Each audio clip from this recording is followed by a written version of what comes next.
ಎಲ್ಲರಿಗೂ ನಮಸ್ಕಾರ. ಸವಿರುಚಿಗೆ ಸ್ವಾಗತ. ನಾನಿವತ್ತು ರಾಗಿ ಇಡ್ಲಿ ಮಾಡ್ತಾಯಿದ್ದೀನಿ. ಇಡ್ಲಿ ಮಾಡುವಂಥ ಬ್ಯಾಟರಲ್ಲೇ ನಾನು ದೋಸೆಯನ್ನು ಕೂಡ ಮಾಡ್ತಿದ್ದೀನಿ. ದೋಸೆ ಮತ್ತು ಸೆಟ್ ದೋಸೆಯನ್ನು ಕೂಡ ಮಾಡಿದ್ದೀನಿ. ವಿಡಿಯೋನ ಎಲ್ಲಿ ಸ್ಕಿಪ್ ಮಾಡಬೇಡಿ, ಪೂರ್ತಿಯಾಗಿ ನೋಡಿ. ಬನ್ನಿ ಈ ಒಂದು ರೆಸಿಪಿನ ಯಾವ ಥರ ಮಾಡೋದು ಅಂತ ನೋಡೋಣ. ಅದಕ್ಕಿಂತ ಮುಂಚೆ ನೀವು ನಮ್ಮ ಚಾನಲ್ಗೆ ಹೊಸಬರಾಗಿದ್ದರೆ ಇವಾಗಲೇ ನೀವು ಸಬ್ಸ್ಕ್ರೈಬ್ ಮಾಡಿ, ಪಕ್ಕದಲ್ಲಿರುವ ಬೆಲ್ಲೈಕನನ್ನು ಕೂಡ ಪ್ರೆಸ್ ಮಾಡಿ. ಅದೇ ಹೇಗೆ ಮಾಡೋದು ಅಂತ ನೋಡೋಣ. ಮೊದಲಿದಾಗಿ ಒಂದು ಮಿಕ್ಸಿಂಗ್ ಬೌಲ್ ತೊಗೊಂಡಿದ್ದೀನಿ.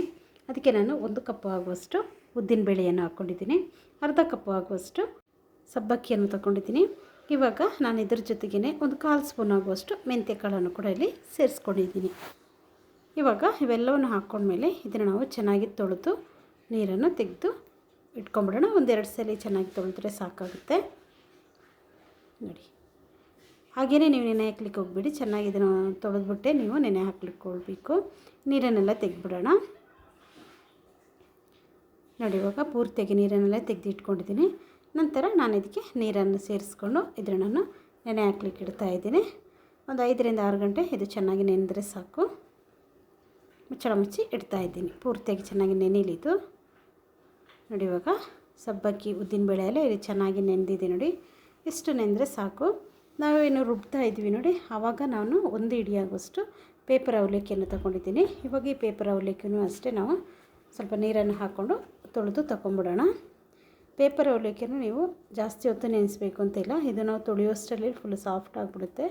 ಅದಕ್ಕೋಸ್ಕರ ನೀವು ರುಬ್ಬಲಿಕ್ಕೆ ಮುಂಚೆ ನೀವು ಇದನ್ನು ತೊಳೆದು ಇಟ್ಕೊಂಡ್ರೆ ಸಾಕಾಗುತ್ತೆ. ಇವಾಗ ಇದನ್ನು ತೊಳೆದಿದ್ದೀನಿ, ನೀರೆಲ್ಲ ಬಗ್ಗಿಸಿ ಇಟ್ಕೊಂಡಿದ್ದೀನಿ. ಇವಾಗ ಒಂದು ಅರ್ಧ kg ಆಗೋಷ್ಟು ರಾಗಿ ಹಿಟ್ಟನ್ನು ತಗೊಂಡಿದ್ದೀನಿ. ಅದನ್ನೊಂದು ಬೌಲಿಗೆ ಹಾಕ್ಕೊಳ್ತಾ ಇದ್ದೀನಿ. ಇವಾಗ ಇದೇ ರಾಗಿ ಹಿಟ್ಟಿಗೆ ನಾನು ಯಾವ ಕಪ್ಪಲ್ಲಿ ನಾನು ರಾಗಿ ಹಿಟ್ಟನ್ನು ತಗೊಂಡೆ ಅದೇ ಕಪ್ಪಲ್ಲಿ 1/4 ಕಪ್ ಆಗುವಷ್ಟು ನೀರನ್ನು ಸೇರಿಸ್ಕೊಂಡಿದ್ದೀನಿ. ನೀರನ್ನು ಹಾಕ್ಕೊಂಡ್ಮೇಲೆ ಒಮ್ಮೆ ಇದನ್ನು ಚೆನ್ನಾಗಿ ಮಿಕ್ಸ್ ಮಾಡಿ ಇಟ್ಬಿಡೋಣ. ನೀರನ್ನು ನೀವು ಒಂದೇ ಸಲ ಜಾಸ್ತಿ ಹಾಕ್ಲಿಕ್ಕೆ ಹೋಗ್ಬೇಡಿ ನೋಡಿ. ಈ ಒಂದು ಹದಕ್ಕೆ ಇದನ್ನು ಮಿಕ್ಸ್ ಮಾಡಿ ಇಟ್ಕೊಳ್ಳಿ. ಹಾಗೆ ಇಟ್ಬಿಡೋಣ ಒಂದು ಸ್ವಲ್ಪ ಹೊತ್ತು ಇದನ್ನು. ನಂತರ ಇವಾಗ ಇದು ನೆಂದಿದೆ ಅಲ್ವಾ ಉದ್ದಿನ ಬೇಳೆ ಎಲ್ಲ, ಅದನ್ನು ನಾವು ಒಂದು ಮಿಕ್ಸಿ ಜಾರಿಗೆ ಹಾಕ್ಕೊಂಡು ನುಣ್ಣಗೆ ರುಬ್ಕೊಳ್ಬೇಕು ನೋಡಿ. ಇವಾಗ ಹಾಕ್ಕೊಂಡಿದ್ದೀನಿ. ಹಾಕ್ಕೊಂಡ್ಮೇಲೆ ಇದಕ್ಕೆ ನಾನು ತೊಳೆದಿಟ್ಟಿರುವಂಥ ಅವಲಕ್ಕಿ ಇದೆ ನೋಡಿ, ಅದನ್ನು ಕೂಡ ಇಲ್ಲಿ ಸೇರಿಸ್ಕೊಂಡಿದ್ದೀನಿ. ಇವಾಗ ಇದನ್ನು ನುಣ್ಣಗೆ ರುಬ್ಕೊಳ್ಳೋಣ. ಗಟ್ಟಿಗೆ ಏನು ರುಬ್ಕೊಳ್ಬೇಕು ಅಂತೇನಿಲ್ಲ, ಸ್ವಲ್ಪ ತೆಳುವಾಗಿಯೇ ರುಬ್ಕೊಳ್ಳಿ ನೋಡಿ. ನುಣ್ಣಗೆ ಆಗಬೇಕಾದ್ರೆ ನೋಡಿ ಇಷ್ಟ ಆದರೆ ಸಾಕು. ತರಿಯಾಗಿರಬಾರ್ದು, ಫುಲ್ಲು ನೈಸಾಗಿ ರುಬ್ಕೊಳ್ಳಿ. ಇವಾಗ ಒಂದು ಪಾತ್ರೆಗೆ ಇವನ್ನೆಲ್ಲ ಹಾಕ್ಕೊಳ್ತಾ ಇದ್ದೀನಿ. ನಾನು ಉದ್ದಿನ ಬೇಳೆ ರುಬ್ಬಿದ್ದೀನಲ್ಲ ಅದನ್ನು ಸೇರಿಸ್ಕೊಳ್ತಾ ಇದ್ದೀನಿ. ಮುದ್ದೆ ತಿನ್ನೋದಿರುವಂಥ ಮಕ್ಕಳಿಗೆ ಈ ಥರ ಒಂದು ಇಡ್ಲಿಯನ್ನು ಮಾಡಿಕೊಡಿ, ತುಂಬಾ ಇಷ್ಟಪಟ್ಕೊಂಡು ತಿಂತಾರೆ. ಇವಾಗ ನೋಡಿ ಇದು ಕೂಡ ಗಟ್ಟಿಯಾಗಿದೆ ನೋಡಿ. ಹಿಟ್ಟನ್ನು ಹಾಕಿದ್ದೆ ಅಲ್ವ ಅದು ಗಟ್ಟಿಯಾಗಿದೆ. ಇವಾಗ ಇದನ್ನು ಕೂಡ ಒಂದು ಆ ಮಿಕ್ಸಿ ಜಾರಿಗೆ ಹಾಕ್ಕೊಂಡು ನುಣ್ಣಗೆ ನಾವು ಇದನ್ನು ಗ್ರೈಂಡ್ ಮಾಡ್ಕೊಳ್ಬೇಕು. ಸ್ವಲ್ಪ ನೀರನ್ನು ಹಾಕ್ಕೊಂಡು ಗ್ರೈಂಡ್ ಮಾಡ್ಕೊಳ್ಬೇಕು ನೋಡಿ.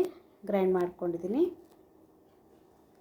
ಈ ಥರ ನೀವು ಗ್ರೈಂಡ್ ಮಾಡ್ಕೊಂಡು ಮಾಡೋದ್ರಿಂದ ಇಡ್ಲಿ ಕೂಡ ತುಂಬಾ ಸಾಫ್ಟಾಗಿ ಬರುತ್ತೆ. ಅದಕ್ಕೋಸ್ಕರ ಗ್ರೈಂಡ್ ಮಾಡ್ಕೊಳ್ಬೇಕು. ಹಾಗೆಯೇ ನಾವು ಹಿಟ್ಟನ್ನು ಡೈರೆಕ್ಟಾಗಿ ಹಾಕಿದ್ರೆ ಅಷ್ಟು ಚೆನ್ನಾಗಿ ಬರೋಲ್ಲ. ಇವಾಗ ನಾನು ಎಲ್ಲವನ್ನು ಅದೇ ಥರ ಗ್ರೈಂಡ್ ಮಾಡ್ಕೊಂಡು ಹಾಕ್ಕೊಂಡಿದ್ದೀನಿ. ಸ್ವಲ್ಪ ನೀರನ್ನು ಕೂಡ ಇಲ್ಲಿ ಸೇರಿಸ್ಕೊಳ್ತಾ ಇದ್ದೀನಿ. ಇಲ್ಲಿ ನಾನು ರುಚಿಗೆ ತಕ್ಕಷ್ಟು ಉಪ್ಪನ್ನು ಹಾಕ್ಕೊಂಡಿದ್ದೀನಿ. ಒಂದು ಸ್ವಲ್ಪ ಸೋಡಾವನ್ನು ಕೂಡ ಇಲ್ಲಿ ಹಾಕ್ಕೊಂಡಿದ್ದೀನಿ. ಹಾಕ್ಕೊಂಡ್ಮೇಲೆ ಇದನ್ನು ಚೆನ್ನಾಗಿ ಮಿಕ್ಸ್ ಮಾಡ್ಕೊಳ್ಬೇಕು ನೋಡಿ. ಈ ಥರ ಚೆನ್ನಾಗಿ ಇದನ್ನು ಮಿಕ್ಸ್ ಮಾಡ್ಕೊಳ್ಬೇಕು.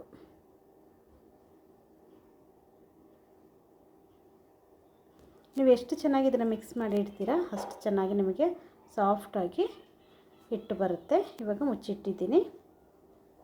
ಮುಚ್ಚಿಟ್ಟು ಆದಮೇಲೆ ಒಂದು 6-7 ಗಂಟೆ ಹಾಗೆ ಬಿಟ್ಟಿದ್ದೆ ನಾನು. ಚೆನ್ನಾಗಿ ಹಿಟ್ಟು ಕೂಡ ಉಬ್ಬಿ ಬಂದಿದೆ ನೋಡಿ. ತುಂಬಾ ಚೆನ್ನಾಗಿ ಹಿಟ್ಟು ಇಲ್ಲಿ ಉಬ್ಬಿ ಬಂದಿದೆ. ಇಷ್ಟಾದರೆ ಸಾಕು. ಇವಾಗೊಮ್ಮೆ ಇದನ್ನು ಮಿಕ್ಸ್ ಮಾಡಿಕೊಂಡು ನಾವು ಇದನ್ನು ಇಡ್ಲಿ ಹಾಕ್ಕೊಂಬಿಡೋಣ.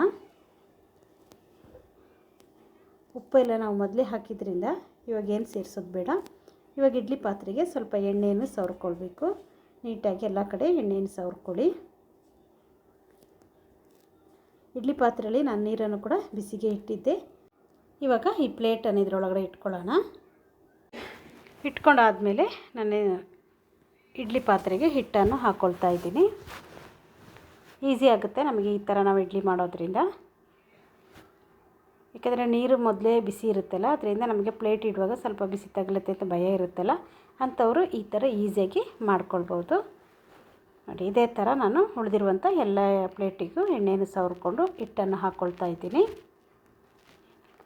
ನೀವು ಹಿಟ್ಟನ್ನು ಹಾಕ್ಕೊಳ್ಳುವಾಗ ಫುಲ್ಲಾಗಿ ಹಾಕ್ಕೊಳ್ಳಿ.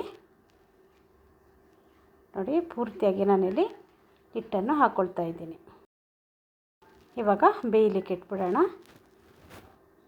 ಒಂದು 1/4 ಗಂಟೆ ನಾವು ಇದನ್ನು ಬೇಯಲಿಕ್ಕೆ ಬಿಟ್ಟರೆ ಸಾಕು, ಜಾಸ್ತಿ ಹೊತ್ತು ಬೇಡ. ನೋಡಿ ಇವಾಗ ನೋಡಿ ಇಲ್ಲಿ ಬಿಸಿ ಬಿಸಿಯಾಗಿ ಇಡ್ಲಿ ಕೂಡ ಇಲ್ಲಿ ರೆಡಿಯಾಗಿದೆ. ನೋಡಿ ಚೆನ್ನಾಗಿ ಬೆಂದಿದೆ. ಇವಾಗ ಇದು ಪೂರ್ತಿಯಾಗಿ ತಣ್ಣಗಾಗಲಿ, ಆಮೇಲೆ ನಾವು ಇದನ್ನು ತೆಗೆದುಬಿಡೋಣ. ಇಡ್ಲಿ ಚೆನ್ನಾಗಿ ಬೆಂದಿದೆ.